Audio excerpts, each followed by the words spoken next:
Hello and welcome to Larry Has Opinions. I was tagged by the always entertaining Book Buds to complete the book buffet tag, so let's get started. Appetizer, a short story, novelette or novella that you wish could be expanded into a full-length novel. I've picked one of my favorite classics, and that's Animal Farm by George Orwell. A lot of you will already be familiar with this book, but it's a really good introduction into Orwell if you've never read anything by him, because it's really not as intimidating as 1984, for instance, but it's still really impactful for such a short novel. And this is an allegory for communism specifically, but essentially we're in this farm where animals take charge, but some species claim, some kind of rights to power over other types of animals or other species of animals. So it's a really interesting story and one I would definitely recommend. And even though one of the strengths of the book is that it really packs a punch for such a short novel, on the other hand, I think even if it had been longer, I think I would still have enjoyed it. So that's my pick for this question. Salad bar.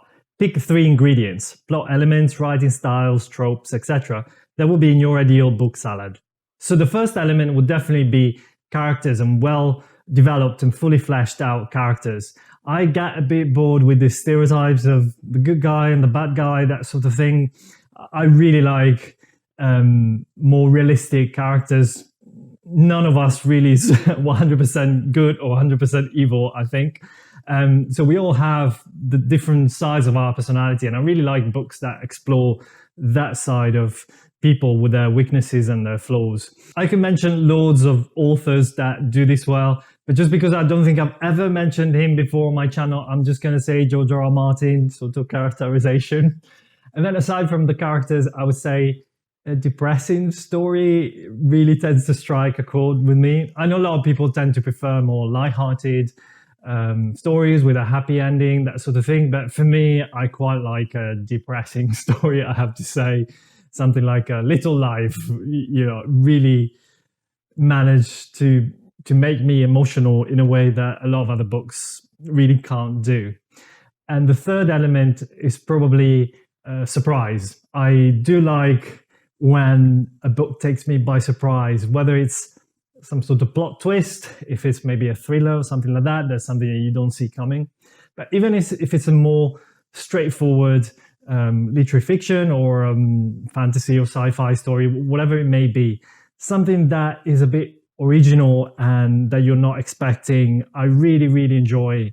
Perhaps the death of one of the characters, or something that while you're reading, you kind of go, yeah, but that's never going to happen because plot armor or because whatever it may be seems so unlikely. Just when an author has the courage to just do something that you're not expecting, I really, really love that. So that would be my perfect book salad.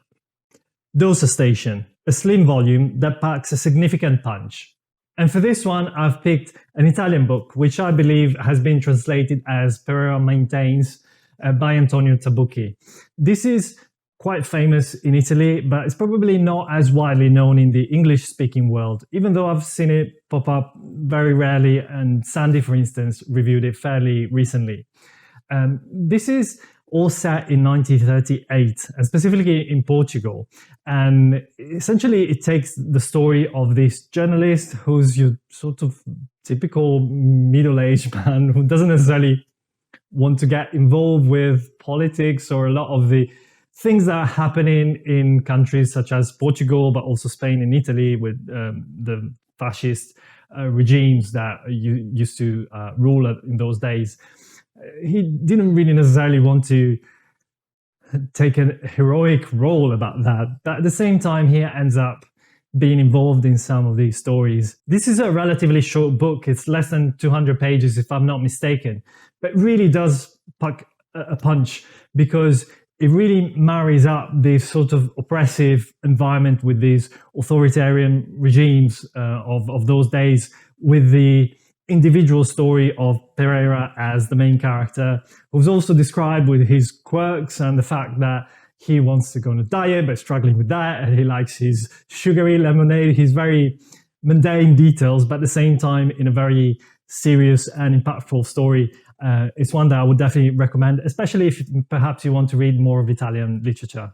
Pasta, a book that brings you comfort and leaves you fully satisfied and content when you're done with it. And for this one, I've picked one of my favorite science fiction series, and that's the Saga of the Exile by Julian May. And I've mentioned this a couple of times on my channel before because I think it's a bit of a shame that it seems to have been forgotten completely, and I would love for people to pick it up again.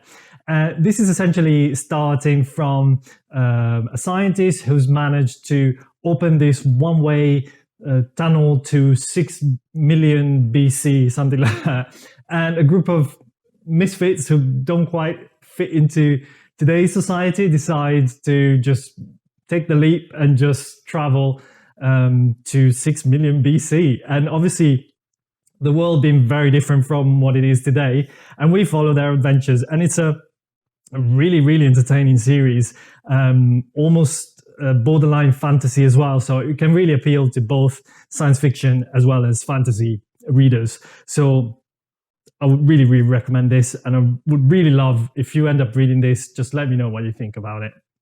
Beef, a book that's hearty, whether it's long, fills you up with gooey warmth, or was just a slog to get through.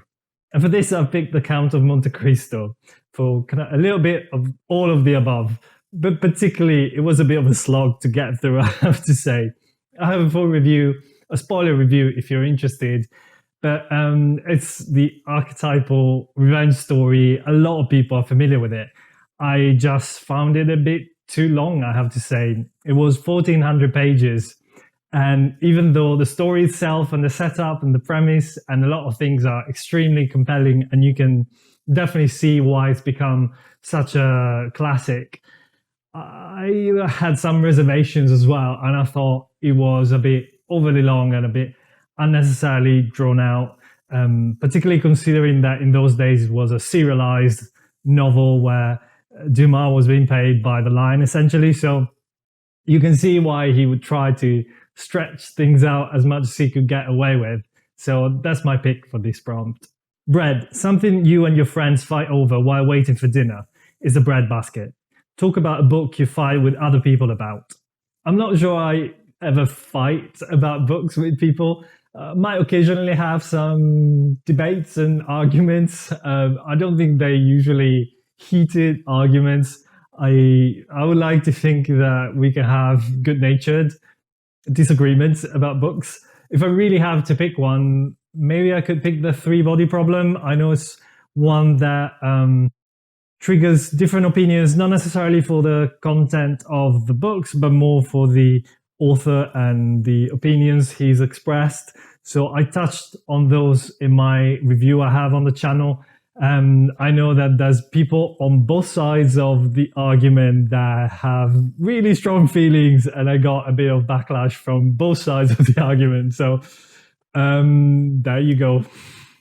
Cheese Room, a book with a happy ever after ending.